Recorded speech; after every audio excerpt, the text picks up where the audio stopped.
Sign 210 is an LED sign that can react to Twitch commands and Twitch events, such as subscribing, using bits, and being rated. In this video, I will be talking about the creation journey and the end result from working on this project.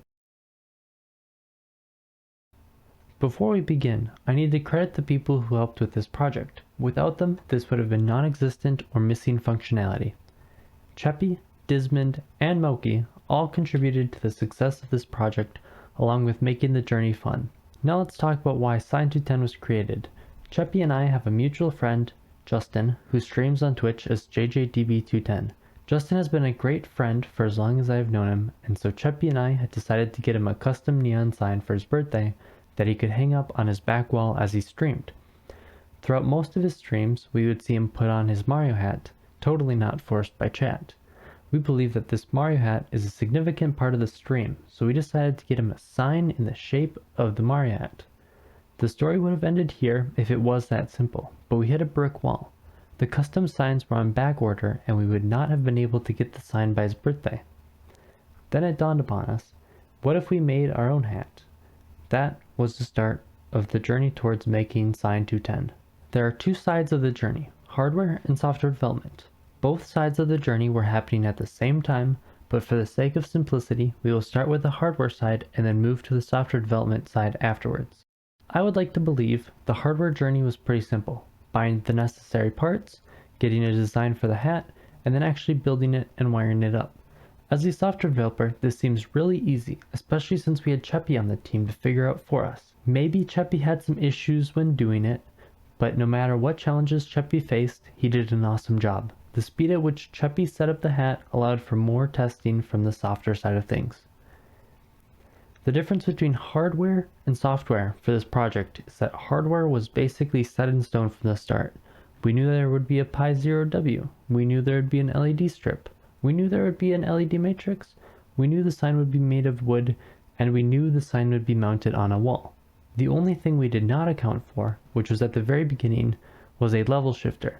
We realized we needed to boost the voltage from the Pi in order to control the NeoPixel lights, which was a simple fix once we obtained the level shifter. Once these electronics were put together, software could begin testing.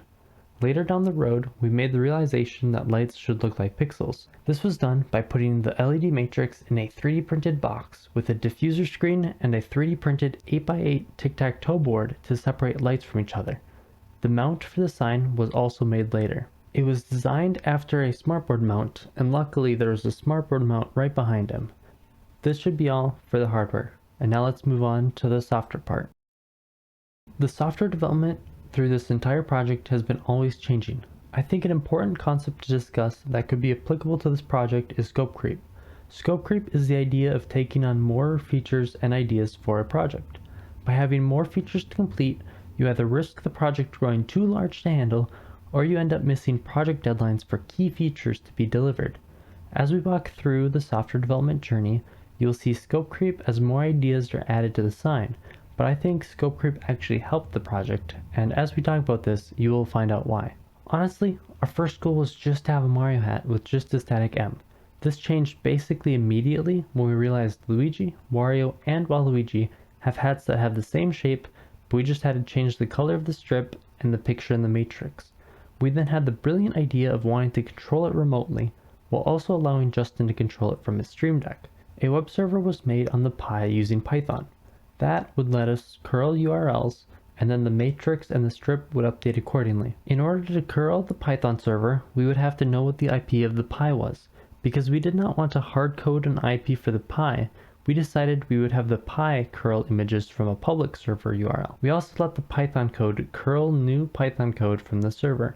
Cheppy and I were working under the assumption that we would not have access to the Pi after we deployed it in Justin's house, so we made sure the program would not crash by adding try except conditions to the code and then just ignoring any errors thrown.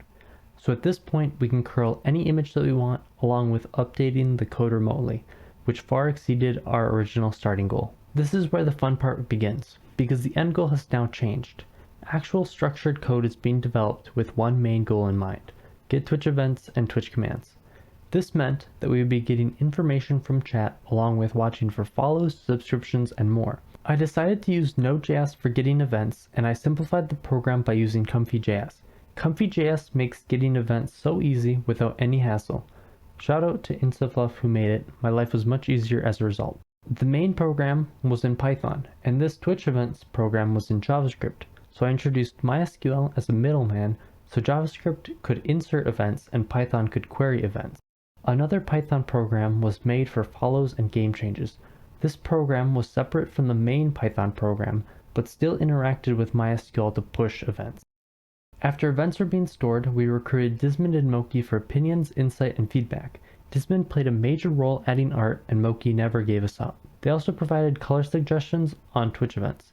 Event animations were then created, which was a major milestone. In order to have the programs run, when we give the sign to Justin, we set certain files to launch on boot, so these programs could run automatically. This involved getting another module for Comfy.js to run on boot, along with working with crontab to start the Python programs on reboot. A bunch of code refactoring took place, and certain commands were created. The major thing to note is that the code functioned. We then kept cleaning up the code while adding more functionality. Our final additions to Sign to 10 were the episode command and the temperature command, which were added at 12 a.m. the day of giving the gift.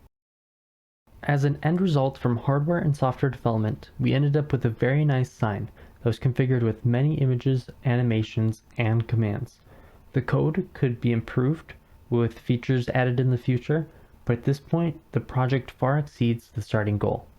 If you'd like to check out the code repository or see more information on this hat, feel free to check out the repo and the README. If you'd like to see the hat in action, feel free to check out JJDB210 on Twitch. Both of these links will be in the description. Once again, thanks to everyone who helped with this project. If you made it this far, thanks for watching.